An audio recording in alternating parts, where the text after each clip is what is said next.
এটা তাদের কোনো ব্যক্তিগত গাড়ি নয় যে ওনারা ইচ্ছা করলেন গাড়ি চালাবেন না। না না, কত বছর লাগে এটা কোনো অবস্থাতে কত বছর লাগবে না, যে এই কোনো অবস্থাতে কত বছর লাগবে না। তবে ওই যেটা বললাম যে আমি একটা আগাম কথা বলতে চাই না, কারণ আমি তো এখনও লোকজনকে এটা একটা অ্যাসেসমেন্ট করতে দিয়েছি এবং ওনাদেরকে একটা টাইম লাইন চাইছি। তারপরে আমি জাপানি রাষ্ট্রদূতের সঙ্গে আজকে কথা বলবো। তো সব কিছু মিলিয়ে আমরা একটা ইয়ে করব, কিন্তু এটা কোনো অবস্থাতে 1 বছর লাগবে না, এটা আরও অনেক কম লাগবে, কিন্তু এক্স্যাক্ট কত সময় লাগবে সেটা আমরা আপনাদের পরে জানাবো। এই মেট্রো রেলটা আজকে চালু হলো, কিন্তু 17 তারিখেই চালু করার ওনারা ব্যাপক উদ্যোগ নিয়েছিলেন, কিন্তু মেট্রো রেলের কিছু দাবি দেওয়ার কারণে এইটা তখন তারা চালু করতে দেন নাই। আমি মনে করি তারা এটা খুব একটা অন্যায় কাজ করেছেন, এবং কারণ এটা তাদের কোনো ব্যক্তিগত গাড়ি নয় যে ওনারা ইচ্ছা করলেন গাড়ি চালাবেন না।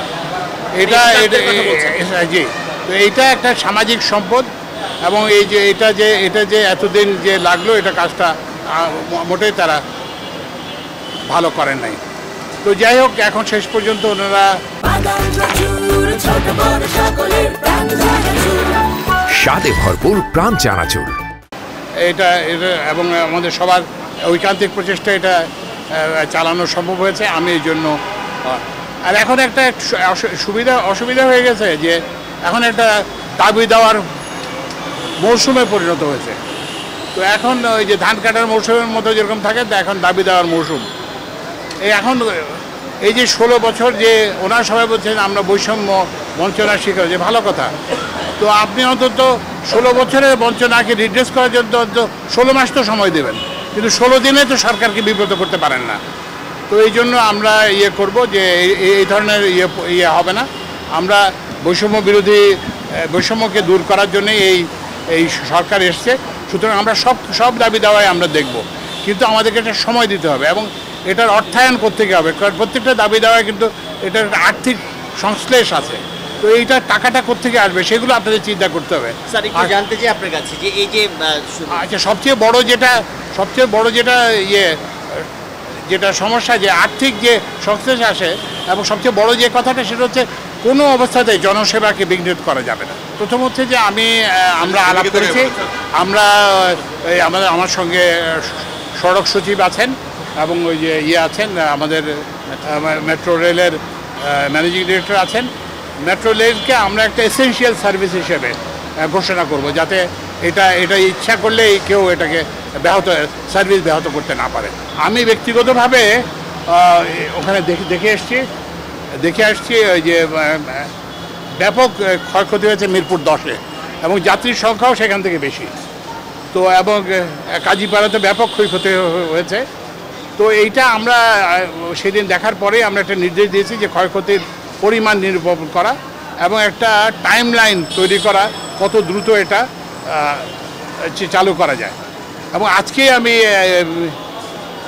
আসবেন বিকেলে, জাপানি রাষ্ট্রদূত আমার সঙ্গে দেখা করতে আসবেন আজকে দুপুর 2টায়। তো আমরা তারও আমরা সহায়তা চাইব, কারণ এখানে কিছু জিনিস ইম্পোর্ট করতে হবে, তো সেগুলো যাতে ত্বরান্বিত করা যায় সেই জন্য আমরা জাপানি রাষ্ট্রদূতের সহায়তা চাইব। আর একটা কথা কিন্তু আমরা আপনাদের মাধ্যমে যেটা জানতে চাই, আপনাদের কিন্তু একটা শুধু আমরা ব্যবস্থা নিলে হবে না, আপনারা একটা এই যে রাষ্ট্রীয় সম্পদ ধ্বংস করার যে চেষ্টা, এগুলোর বিরুদ্ধে আপনার একটা জনমত গড়ে তুলতে হবে, এবং আপনারা যে একটু দেখে আসবেন কিভাবে সম্পত্তিটাকে ধ্বংস করা হয়েছে।